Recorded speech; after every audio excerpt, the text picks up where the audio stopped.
Yo, what's up guys, gimana kabar hari ini? Semoga kebaikan selalu kalian lakukan ya, sehingga kiranya kebaikan pun yang akan kalian dapatkan. Asik. Hui. Oke guys, cukup basa-basinya, mending kita langsung let's go aja ke filmnya.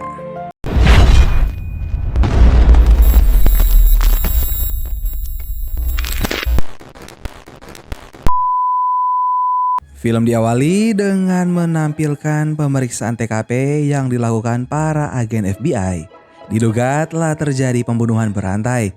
Pada jasad korban bernama Peter Ward ditemukan luka dengan pola tanda tangan dan cara operasi pembunuhan yang mengarah pada satu pelaku yang sama. Pelaku juga tidak meninggalkan jejak DNA apapun. Hal ini membuat pusing agen Joe dan agen Catherine yang bertugas. Agen Joe memutuskan untuk meminta bantuan pada John, mantan dokter yang diketahui agen Joe memiliki kemampuan psikis semacam indera keenam. Walau sebenarnya agen Catherine tidak terlalu mempercayai hal-hal semacam itu. Pada keesokan harinya, agen Joe dan agen Catherine mendatangi rumah John untuk berusaha membujuk John agar membantu FBI memecahkan kasus. Sementara agen Catherine menunggu di luar, tiba-tiba saja ponsel agen Joe berdering di dalam mobil. Agen Catherine langsung memberikan ponsel itu pada agen John.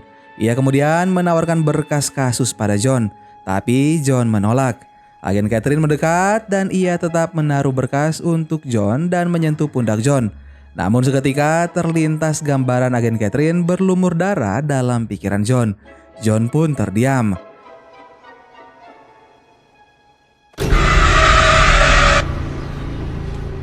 Setelah agen Joe dan agen Catherine berpamitan pulang, John duduk di sofa sambil mengenang anaknya yang sudah meninggal dan juga istrinya Elizabeth yang meninggalkannya sejak Emma tiada. Ia kemudian melihat-lihat berkas yang diberikan agen Catherine tadi. Ada satu kalimat yang sepertinya tidak asing bagi John. Scene berpindah ke kantor FBI.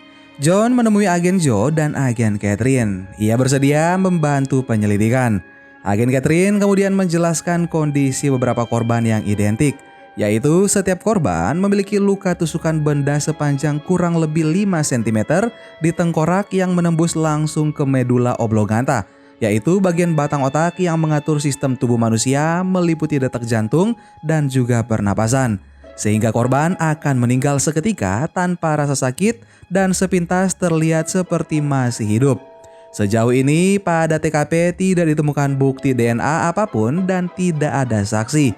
Sementara agen Catherine menjelaskan John terpaku pada satu bukti berupa kertas catatan dengan tulisan ketik berisi "Siapakah aku? Aku akan memberitahumu dalam 2 kata siapakah aku, apa yang kulakukan, dan bagaimana aku hidup."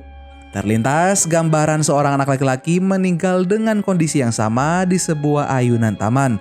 Rupanya ia juga salah satu korban. John lalu memulai penyelidikannya bersama agen Joe dan agen Catherine dengan menyambangi kediaman Ethel Jackson, salah satu korban. Ia hanya wanita biasa yang tinggal dengan 3 kucing. Ia ditemukan tewas di kursi goyang rumahnya dan terdapat catatan di mejanya. Catatan yang tadi diamati oleh John. Sebagai lulusan psikiatri, agen Catherine berpendapat pelaku kemungkinan memiliki kepribadian ganda sehingga ia membuat teka-teki mempertanyakan dirinya sendiri. Setelah itu, agen Catherine berpamitan pulang sedangkan agen Joe dan John pergi makan bersama. Saat asik bercanda, agen Joe menyentuh pundak John. Tiba-tiba semua melambat dan terlihat gambaran agen Joe sedang kesakitan dan sedang dioperasi. Lagi-lagi John terdiam. Di rumah, John sempat bermimpi buruk, namun ia dikejutkan dengan panggilan mendadak dari agen Joe yang baru menerima telepon dari seseorang yang memberinya sebuah alamat. Diduga kasus baru akan terjadi. Di TKP, agen Catherine menemukan tulisan 4:16 di tembok. Tepat di jam sekarang jika maksud dari tulisan itu adalah waktu. Agen Catherine dan petugas lain memasuki kamar korban. Di sana terdengar alunan musik pop jadul melalui speaker. Ditemukan jasad seorang wanita bernama Victoria dengan luka yang sama persis dengan korban sebelumnya. Dari kondisi jasad, diduga Victoria telah tewas sekitar 5-6 jam lalu. Berdasarkan penerawangan John, Victoria melihat catatan romantis di atas meja lalu berjalan menuju kamar yang dipenuhi dengan lilin, alunan musik, dan banyak bunga di bathtub. Victoria kemudian melepas pakaian dan berendam di bathtub. Seseorang lalu datang dan langsung menusuk tengkorak belakangnya. Tapi John tidak dapat melihat wajah pelaku. Ia hanya memperingatkan pada agen Joe untuk tidak menyentuh air di bathtub itu. Seorang petugas kemudian datang dan memberitahukan dugaan sementara pembunuhan ini dilakukan oleh suami korban yang bernama David Raymond. Berdasarkan interogasi, David beralibi ia sedang berada di bar pada jam kejadian. Hal ini dikuatkan dengan keterangan bartender dan juga bau alkohol dari nafasnya. Ia juga sangat syok mendengar kabar kematian istrinya. Ia bahkan mengira Victoria bunuh diri karena surat yang ia tinggalkan. David berniat meninggalkan istrinya itu demi bersama dengan wanita lain. David berselingkuh. Tapi menurut John, David berbohong. John kemudian masuk ke ruang interogasi dan langsung mendorong David dengan pernyataan bahwa David sengaja meninggalkan catatan tentang perselingkuhannya agar Victoria terdorong untuk bunuh diri karena Victoria memiliki riwayat ketidakstabilan emosi. Dan ada satu kebohongan mengenai isi catatan David. Ia sebenarnya berselingkuh dengan pria, bukan wanita. Akibat hubungan ini, David tertular HIV. David sangat terkejut mendengar pernyataan John, lalu ia menangis. David juga menularkan virus tersebut pada Victoria. Itulah sebabnya John memperingatkan agar semua petugas tidak menyentuh air di bak mandi yang sudah terkontaminasi darah Victoria. Scene lalu berpindah di mana hari sudah mulai pagi. Agen Joe mengajak John menikmati sarapan buatan istrinya Laura. Mereka kemudian membicarakan tentang para korban. Menurut John, semua korban pembunuhan berantai ini mengidap sakit parah. Ethel Jackson dengan wig dan topi di rumahnya menderita kanker. Peter Ward mengidap penyakit Lou Gehrig yang dapat mengakibatkan kematian yang menyakitkan. Dan Victoria Raymond menderita depresi kronis yang cenderung melukai diri sendiri. Sementara korban anak laki-laki bernama Robert Ellis tidak memiliki catatan riwayat medis karena orang tuanya tidak percaya dengan pengobatan konvensional. John memutuskan untuk mendatangi orang tua Robert ditemani agen Catherine karena agen Joe sedang ada urusan lain. Sesampainya di lokasi, ayah Robert menyatakan sebelum dibunuh, Robert dalam keadaan sehat. Ayah Robert menangis saat agen Catherine mengambil sebuah miniatur di meja yang merupakan buatan tangan Robert. Semua hasil karya Robert masih disimpan dengan baik. Ayah Robert kemudian menyatakan bahwa Robert kadang bisa marah pada gelasnya saat makan malam. Tapi pembicaraan ini terhenti saat istrinya tiba-tiba datang. Ia nampak tidak menyukai kedatangan John dan agen Catherine. Apalagi saat mendengar jasad Robert akan diotopsi. Ia bersikeras kematian Robert adalah takdir dari Tuhan. Namun John meyakinkan bahwa memang kita tidak bisa menghindari takdir Tuhan. Tapi setidaknya jika ibu dan ayah Robert mau bekerja sama, mereka dapat menangkap si pembunuh dan mengetahui apa motifnya membunuh Robert yang masih berusia 12 tahun. Singkat cerita, otopsi pun dilakukan pada jasad Robert. John meminta dokter yang bertugas untuk memeriksa bagian lobus cerebellum yaitu otak kecil. Dan secara mengejutkan ditemukan tumor sebesar kacang polong. John langsung pergi dan memutuskan untuk mundur dari penyelidikan setelah menerima surat fax. Agen Joe sangat kebingungan melihat hal ini. Ia segera mengejar John dan John berkata mereka telah masuk dalam perangkap. Menurut John, pelaku membuat mereka melakukan apa yang ia inginkan. Di penginapan, agen Catherine menyusul John untuk membujuknya. Agen Catherine kesal dengan perilaku John yang tiba-tiba pergi saat dilakukan otopsi padahal ia sendiri yang mengusulkan. John lalu melafalkan kembali isi surat dari barang bukti pembunuhan Ethel. Menurutnya, catatan itu bukanlah teka-teki melainkan lirik lagu opera Itali berjudul La Bohème dari Puccini yang diterjemahkan ke dalam bahasa Inggris. John menduga si pelaku sengaja mempermainkannya karena John merupakan penggila opera. John lalu menyetel lagu itu saat sedang membaca berkas yang diantar agen Catherine ke rumahnya. Kesimpulannya, si pelaku memiliki kemampuan indera keenam sama seperti John, sehingga ia mengetahui John akan menyetel lagu tersebut. Pelaku mengetahui agen Catherine akan meminta bantuan John. Ia juga tahu tim FBI akan tiba di lokasi kematian Victoria persis pukul 4:16, sehingga ia sengaja mencatat 4:16 di dinding. John memberikan fax yang baru saja ia terima. Tertulis di sana bahwa pelaku meminta John memeriksa lobus cerebellum. Surat fax itu yang membuat John menyadari pelaku memiliki kemampuan yang sama dengannya. John mulai merasa bimbang karena semua korban dalam keadaan sekarat walau tidak dibunuh. Dengan kata lain, si pelaku membantu korban segera mengakhiri penderitaan hidup mereka. Agen Catherine menyuruhnya agar membayangkan jika salah satu korban adalah anaknya sendiri. Namun John malah mengungkapkan aib agen Catherine yang ia terawang. Agen Catherine kehilangan keperawanan dengan pemabuk bernama Bruce saat berusia 17 tahun. 5 tahun yang lalu, agen Catherine berpacaran dengan seorang pria bernama Gavin hingga ia hamil, dan Gavin meninggalkannya. Agen Catherine melahirkan anaknya yang kemudian ia berikan pada orang lain untuk diadopsi. Hal ini pun membuatnya terguncang sehingga kepribadiannya berubah menjadi agak kasar dan dingin. Agen Catherine lalu menangis mendengar hal ini. Ia meminta John melanjutkan tetapi John menyuruhnya pulang. Tidak lama setelahnya kembali terjadi pembunuhan namun tampak berbeda dengan yang sebelumnya. Karena kali ini korban dibunuh dengan brutal dan potongan gaunnya ditempel di tembok. Mercurial or an artistic temperament. And for Christ's sakes, find the bottom half of that dress. Scene berpindah pada John yang akan pulang ke rumah. Di dalam bus, ia mendapat gambaran bahwa sesuatu yang buruk akan terjadi. Tiba-tiba, agen Joe duduk di sampingnya dan mengatakan ia menemukan petunjuk. John akhirnya tidak jadi pulang. Ia kembali membantu agen Joe. Berdasarkan analisis dari air bak mandi Victoria, ditemukan positif HIV dan elemen racun anti-invertebrata yang berasal dari racun siput pada bunga di bak mandi. Agen Joe membawa John ke lokasi di mana asal bunga-bunga tersebut. Di sana sudah banyak petugas FBI yang menelusuri, padahal menurut John hal ini tidak seharusnya dilakukan. Sesaat kemudian seorang petugas menemukan batang-batang bunga yang terlihat baru dipotong. John lalu menyentuh batang itu dan merasakan intuisinya mengarahkan ke tempat sampah. Dan benar saja ditemukan sambungan gaun yang berlumur darah. Anjing pelacak kemudian digerakkan, tapi John merasa mereka sedang diarahkan ke dalam jebakan si pelaku. Singkat cerita, anjing pelacak mengarahkan mereka ke sebuah ruang apartemen. Di dalamnya hanya ditemukan sebuah kulkas kosong. Penghuni seberang kamar bernama Linus Harp mengaku tidak ada yang menempati kamar yang mereka dobrak. Ia memegang sebuah gelas bergambar katak, persis dengan penglihatan John saat di dalam bus.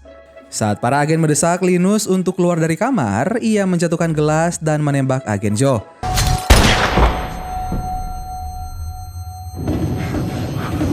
Linus melarikan diri dengan melompat dari jendela. Agen FBI berpencar melakukan pengejaran. Agen Catherine mengejar pelaku dengan panduan intuisi John. John meminta Catherine menghentikan mobil saat Catherine sedang menggebu-gebu. Intuisinya ternyata benar. Linus melintas tepat di depan mata mereka. Saat aksi kejar-kejaran terjadi, taksi yang dikendarai Linus ditabrak oleh mobil box sehingga agen Catherine juga tidak dapat menghindar. Beruntung agen Catherine dan John masih selamat. Saat John keluar dari mobil, Linus menembak kepalanya.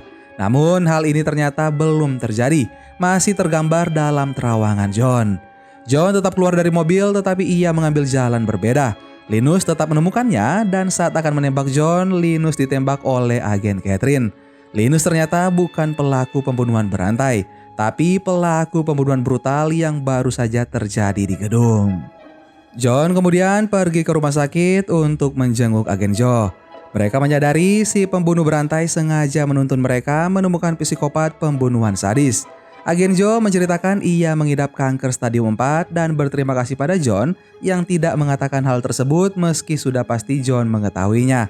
Agen Joe berkata ia belum siap mati karena ia ingin melihat anaknya tumbuh dewasa. John lalu mengajaknya bercanda agar agen Joe tidak terlalu sedih. Setelah itu, John ke kantin bersama agen Catherine. Ia minta maaf atas aib-aib agen Catherine yang ia ucapkan kemarin. Ia menceritakan tentang mendiang anaknya Emma saat merayakan ulang tahun yang ke-6. Secara tiba-tiba, John melihat sebuah bayangan tepat di belakang Emma, bergerak seperti tirai yang kemudian perlahan memudar. Pada suatu hari di 20 tahun setelahnya, Emma memanggil orang tuanya, John dan Elizabeth. Emma didiagnosa mengidap leukemia dan melakukan pengobatan selama 2 tahun hingga akhirnya ia tidak sanggup bertahan. Hari kematian Emma merupakan hari terberat dan terburuk dalam hidup John. Scene berpindah ke sebuah gereja. Joe ternyata telah meninggal dunia. John lalu memeluk Kevin anak Joe untuk memberinya penghiburan. Terlihat dalam terawangan John, Kevin akan tumbuh sehat dan berprestasi. John kembali teringat dengan gambaran agen Catherine yang bersimbah darah. Pada malam harinya, John minum di sebuah bar. Tiba-tiba, seorang pria duduk di hadapannya dan berkata ia sudah lama ingin bertemu dengan John. Pria inilah yang melakukan pembunuhan berantai. Ia bernama Charles. Charles berkata pada John bahwa setiap kehidupan yang ia ambil adalah untuk menyelamatkan mereka dari rasa sakit yang amat sangat. Ia dapat melihat bahwa korban-korbannya itu akan menderita jika masih hidup. Charles juga melihat mereka berteriak dan memohon untuk terlepas dari penderitaan. Charles berkata ia bahkan berusaha membunuh mereka sebelum rasa sakit itu dimulai. Ia yakin keluarga korban juga lega jika mengetahui isi pikirannya. Dan dengan alasan itu juga ia menuntun agen Joe untuk tertembak karena selama 73 hari ke depan, agen Joe akan menjalani hidup dengan rasa sakit yang sangat mengerikan. John lalu memukul kepala Charles dengan gelas. Lalu Charles melempar pistolnya pada John dan berteriak sehingga John diamankan sementara ia berhasil kabur. Scene kemudian berpindah ke kantor FBI. Pelayan bar datang memberikan kesaksian untuk pembuatan sketsa Charles yang akan menjadi buronan. Agen Catherine memeriksa berkas semua pembunuhan lokal dengan korban yang mengidap sakit parah selama 10 tahun terakhir. Ditemukan 7 kasus namun bukan karena tusukan di medula melainkan racun dan gas. Tapi kematian korban juga secara segera tanpa mengalami rasa sakit. Di sisi lain, John berjalan dengan pikiran yang campur aduk. Diduga pembunuhan lain akan terjadi dalam waktu dekat. Sementara itu, seorang lelaki bernama Jeffrey yang baru pulang ke rumah terlihat senang melihat catatan yang ada di mejanya. Ia membuka bir yang sudah tersedia dan menikmatinya, lalu berjalan ke kamar sambil menelpon. John dan Charles bertemu di tempat itu dan mereka saling membaca pikiran. John berkata pada Charles bahwa apa yang ia perbuat mungkin malah merusak kebahagiaan orang lain. Karena meskipun akan hidup dengan penderitaan, para korban akan memiliki kenangan yang indah dengan waktu yang tersisa. Jeffrey yang keluar dari kamar sangat terkejut melihat kehadiran dua pria asing dengan masing-masing pistol di tangan mereka. Charles berencana membunuh Jeffrey untuk menghentikan penderitaan Jeffrey nantinya. Jeffrey ternyata mengidap neurofibromatosis, yaitu kelainan genetik pada sistem saraf. Berdasarkan penerawangan Charles, besok malam Jeffrey akan menemui pacarnya yang hamil. Ia menurunkan gen neurofibromatosis pada calon anaknya. Jeffrey pun syok dan mulai menangis. John memberitahunya untuk memuntahkan birnya, meminum susu dan segera memanggil ambulans karena birnya sudah diracun oleh Charles. Sementara para agen FBI sudah menemukan titik terang dengan menyelidiki pistol yang dilempar Charles pada John. Tercatat kepemilikan senjata atas nama Charles Ambrose. Mereka segera bergerak. Di sisi lain, John mengejar Charles dengan pikiran yang dipermainkan oleh Charles. Agen FBI menggeledah tempat tinggal John dan tidak ada barang apapun di sana, hanyalah ruang kosong. Tiba-tiba saja sebuah proyektor yang mengarah ke dinding menyala. Terlihat Charles menyapa agen Catherine. Charles mengintimidasinya. Sementara itu, Charles mengacaukan pikiran John dengan ingatan saat Emma kesakitan. John terus berjalan dan agen Catherine pergi dari rumah Charles. John tiba di sebuah stasiun Aslan dan ia menemukan Charles sudah menunggunya di dalam kereta api. Kejadian hari ini sudah terlintas dalam penerawangan John dan Charles sejak lama. John lalu menembak lampu kereta sehingga semua penumpang berlarian ke gerbong lain. Di sisi lain, agen FBI sudah berpencar ke penjuru stasiun untuk menghadang kereta yang dinaiki Charles. Charles berkata pada John bahwa saat ini ia sedang sekarat. Ia membutuhkan orang lain dengan kelebihan yang sama untuk meneruskan misinya. Itulah sebabnya ia mencari John. Charles berencana menembak agen Catherine karena menurutnya saat ini agen Catherine sudah seperti anak bagi John. Walaupun agen Catherine tidak menderita penyakit apapun, Charles hanya sengaja ingin menembak agen Catherine agar John menembaknya untuk menghentikan rasa sakitnya saat ini. Tapi John tidak mau menembaknya. Kereta mulai mendekati stasiun selanjutnya, tapi para agen FBI kesulitan menembak Charles karena penumpang berlarian. Hingga akhirnya sesuai rencana John, agen Catherine datang dan ia langsung menembaknya tepat di kepala. Akan tetapi hal itu belum terjadi, masih dalam pikiran Charles dan John. Maka untuk menyelamatkan agen Catherine, John melepas tembakan yang menembus dada Charles. Agen Catherine pun selamat, sementara John sedikit terluka dan Charles tewas di tempat. Scene berpindah ke rumah sakit di mana John sedang dirawat. Operasinya berjalan dengan lancar karena pelurunya tidak menembus ke dalam kepala. Agen Catherine pun datang untuk mengujinya sebentar dan menangis bahagia. Setelahnya, John menitipkan surat yang diamanatkan agen Joe untuk keluarganya. Scene berpindah ke sebuah taman. John bertemu dengan Elizabeth, mantan istrinya. Elizabeth nampaknya ingin berbaikan dengan John. Mereka lalu berpelukan. Seketika ingatan John kembali pada masa Emma masih hidup dan kesakitan. Ternyata John pernah melakukan hal yang sama dengan Charles, yaitu membunuh untuk mengakhiri penderitaan. John membunuh Emma karena sudah tidak sanggup melihat anaknya terus kesakitan. Kembali pada masa sekarang, John pun mengajak Elizabeth untuk berjalan-jalan. Dan film Solace pun selesai. Gimana guys film kita kali ini? Silakan kalian komen di bawah ya. Terima kasih banyak buat kalian yang selalu dukung channel ini. Sampai ketemu lagi bareng Mimin Guwanteng di film-film detektif selanjutnya. Dan belajar dari masa lalu, hidup untuk hari ini, dan berharap untuk hari esok. Dadah!